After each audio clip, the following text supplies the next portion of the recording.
satu pertanyaan, yaitu apa hukumnya meniup air atau tempat yang sakit ketika meruqyah? Saudaraku yang dirahmati Allah Subhanahu wa taala,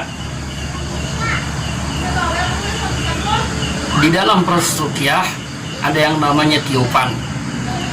Para ulama menyebut yaitu ada dua istilah, nafas sama tapal. Maknanya,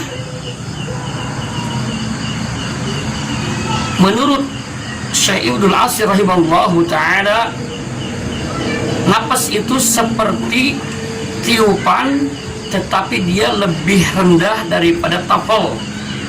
Karena li'ana tapla la yakunu ila wa ma'ahu syai'un minar raib. Karena kalau tapal itu pasti dibarengi dengan sedikit ludah. Jadi kalau napas itu dia seperti tiupan yang ringan. Nah, kalau tapal itu tiupan yang dibarengi dengan sedikit ludah. Maka para ulama termasuk Imam Nawawi rahimahullahu ta'ala, jadi napas itu adalah tiupan kecil, tiupan ringan tanpa ludah. Sementara tapal itu adalah tiupan yang agak kencang dan dibarengi dengan sedikit semburan ludah. Dan itu hukumnya apa? Hukumnya adalah sunnah, sebagaimana ketika Ummul Mukminin Aisyah radhiyallahu an itu ditanya oleh para sahabat bagaimana tiupan Rasulullah ketika membacakan Al-Quran, ketika meruqyah, yaitu seperti tiupannya ketika memakan kismis, gitu.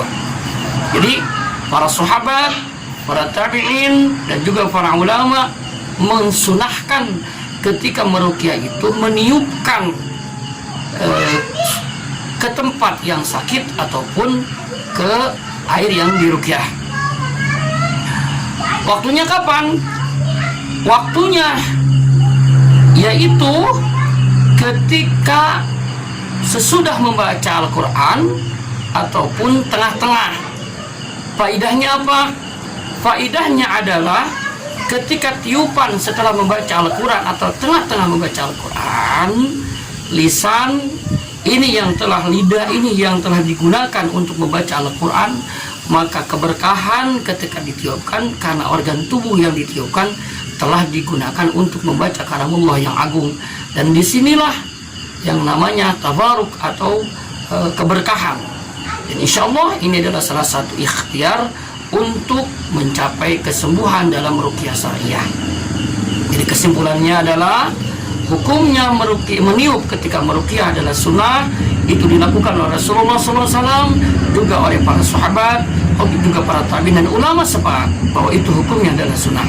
Yang kedua, waktu dan tempatnya adalah silakan mau setelah membaca Al-Quran atau tengah-tengah membaca ayat-ayat ruqyah. Kenapa?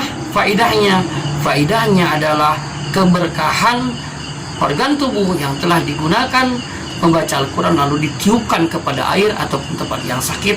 Dan baiknya, bagusnya itu dibarengi dengan semburan ludah sedikit, yaitu dengan disebut tafel.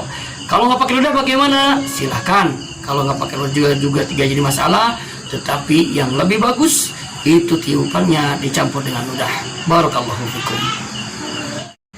Saudaraku yang dirahmati Allah Subhanahu wa taala, di antara rahasia meniup ketika dalam ruqyah adalah yaitu untuk melawan seperti apa yang dilakukan oleh tukang-tukang sihir.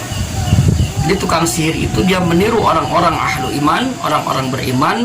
Ketika menyihir itu dia meniupkan kepada buhur-buhur sihir. Ini sebuah-buhur sihir setelah dibacakan mantra-mantra syirik. Maka oleh karena itu ulama sangat menekankan ketika meruqyah orang terkena gangguan jin ataupun terkena sihir, itu disunahkan untuk meniup tempat yang sakit ataupun untuk meniup seluruh badan. Nah, Apa dalilnya dan bahwa tukang sihir itu meniup buhul-buhul sihir? Sebagaimana Allah Subhanahu wa taala berfirman dalam surat Al-Alaq, wa min syarrin naffasati fil uqad, dan berlindung dari keburukan-keburukan tiupan-tiupan perempuan tukang sihir yang meniup ke al-uqadi, yaitu kepada uqad, kepada buhul-buhul sihir.